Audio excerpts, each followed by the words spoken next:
ડાંગ જિલ્લાના બે યુવકો તાપી જિલ્લાના વાલોડ તાલુકાના દેગામા ગામ ખાતે રાષ્ટ્રીય પક્ષી મોરનો શિકાર કરતા ઝડપાયા હતા। ત્યારે સમગ્ર પંથકમાં ચકચાર મચી જવા પામી છે।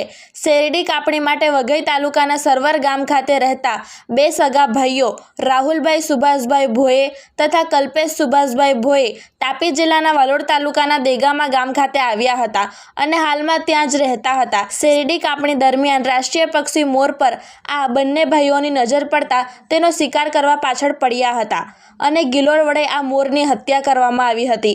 બનાવની જાણ વાલોડ પોલીસને થતાં વાલોડ પોલીસ સ્ટાફના માણસોએ ડાંગના આ બંને યુવકોની અટકાયત કરી હતી તેમજ બંને ભાઈઓને સોંપણી વાલોડ પોલીસ મહુવા રેન્જના આરએફઓ પઠાણને કરવામાં આવી હતી। આરએફઓ પઠાણ અને ફોરેસ્ટ વિભાગના કર્મચારીઓએ અપરાધીઓની પૂછપરછ કરી અને મોરની હત્યામાં જે સાધનનો ઉપયોગ થયો હતો તેને કબજે કરવામાં આવ્યો હતો અને સ્થળ નિરીક્ષણ કરી સાંજે બંને યુવકોને કોર્ટમાં રજૂ કરવામાં આવ્યા હતા। ત્યારે હાલમાં આ બંને આરોપીઓને 14 દિવસના જ્યુડિશિયલ કસ્ટડીમાં મોકલી દેવામાં આવેલ છે। રિપોર્ટર જુનેદ શેખ, તાપી સ્વરાજ ન્યૂઝ, વાલોડ।